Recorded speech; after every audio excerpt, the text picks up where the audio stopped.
Hi guys, Top Pops here, and today we're over at San Diego Comic-Con. If you guys don't know, this is my first time, and we're gonna be walking around trying to check out as much stuff as possible, so let's get started.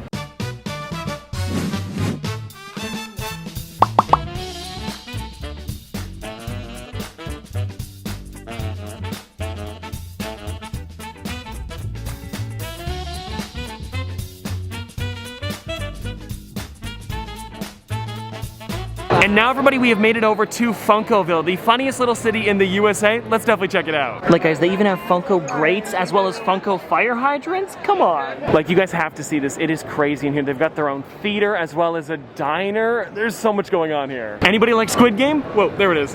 Now all of the posters here guys are the ones that they had at different conventions recently, and now they have this new one over here coming in October. I don't know what it is, but it looks pretty spooky. Also, actually, now that we're here by the posters, is this guy new? Now recently guys, Funko acquired Mondo, and if you guys don't know, they have giant statues as well as records and a lot of interesting stuff that they did not have before, and now it's here at SDCC. And now we're over here at Fugitive Toys. If you guys want to check out their exclusives, they have 3 of them this year, and I think the one that I'm going to be going for is the Dragon Warrior Poe, limited to 777. Now guys, I came over to the other Fugitive Toys booth, and they have a buttload of these ones and a bunch of the Dragon Warrior ones, so they were nice enough to actually give me one of these to give away to you guys, so let's do it. Now a lot of you guys might not know this, but I'm a big fan of Fall Guys, and apparently they're having a brand new collaboration with Masters of the Universe, and here's some early, like, I guess, sculpts of what they could look like in the game. I just thought I'd show you guys because it's pretty cool.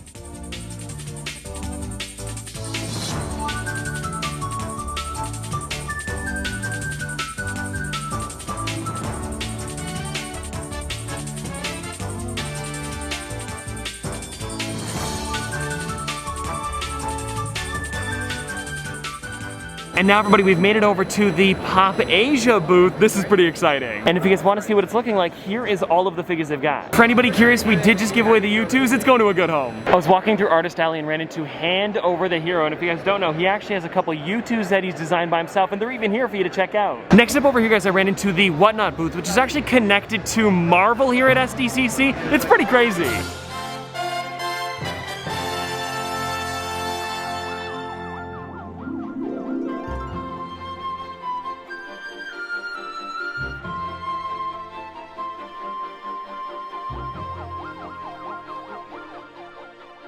I missed this the first time I was here, but back over at the Fugitive Toys booth, they have a buttload of cans. I'm probably gonna have to grab some. Especially ones like Darth Vader down here, where they sold out pretty much everywhere online. Now this was kind of crazy, guys. I was doing some walking around, and while I was at the Fugitive Toys booth, literally just after I recorded that clip with the sodas, I ran into Dan Povenmire, the creator of Phineas and Ferb. He's also the voice of Doofenshmirtz, and I took a picture. It's pretty cool, eh? Oh, and you know what? Now that I think about it, I didn't actually pick up any of the sodas while I was there. Shoot, we'll go back later.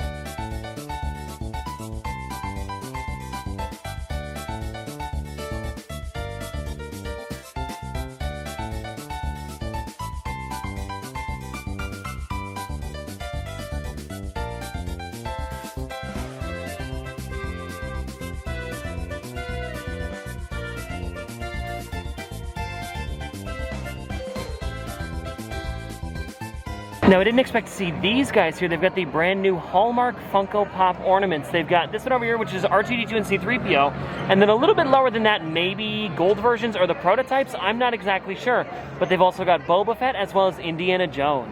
You know what's funny, guys? I almost completely passed by, but we went over to the Fig Pin booth, and while we were there, my mom actually grabbed it. If you guys want to check it out, we got a brand new Chewbacca. It's a really good one.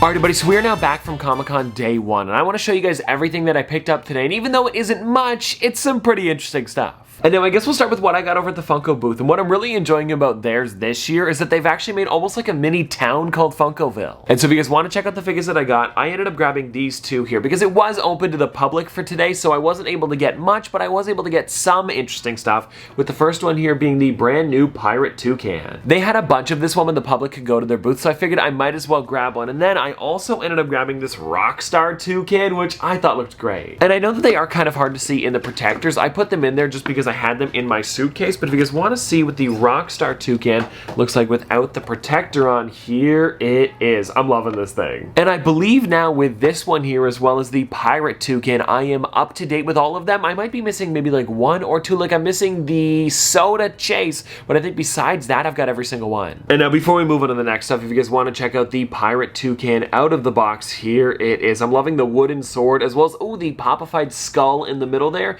and then he is wearing an eye patch. It's a pretty detailed pop. And I know that I did see some people saying that the Toucans, you know, they're overdoing them, but with them being so detailed like this and changing them up so much, I am not complaining with them making more. Oh, and since this one does have the con sticker, let's zoom in a little bit. Sorry about this, so I can actually show you guys that sticker. And this is one of the only ones I've had in a long time where it actually has that SDCC logo. And so because we were at San Diego Comic-Con, I could not leave without getting a con sticker. It was a must for my trip. Then after that, I went over to the Fugitive Toys booth, and while I was there, I didn't pick up anything Funko related. I also forgot to pick up the sodas again, but either way, we'll get some sodas when we get home. But the one thing that I did grab was the brand new U2s of the Dragon Warrior. And what I found crazy was that they sold out of their pre-releases online in like a minute or two, so I was really lucky to get one of these at the con, and then Fugitive Toys even gifted me one so I could give it away. And so I guess let's take this thing out of the protector and see what Poe looks like. And I guess it's kind of funny that they called him the Dragon Warrior, but it makes sense because that's technically what he is here. And so let's slide this thing up and see what it looks like, because I got to see it at the con for a couple seconds out of the box, but I actually haven't taken a look at mine. And oh my gosh, this thing has a lot of detail. And I'm also really enjoying how U2's does these kind of like iridescent stickers. If you guys can see it, let me see if I can focus on that. There we go, that's a bit better. Yeah, it's got like this iridescent sticker with like the Fugitive Toys logo in the middle. Oh, and if you guys are wondering about quotes for this one, it says dumpling time on the side, and then on the back it says I am the Dragon Warrior, and then on the inside it says ready, set, Poe. And now because we've made it this far, we of course have to take this one out of the box, and I want to see how the dragon actually looks on this thing. Oh, so it's kind of like a yellowish, clear, translucent.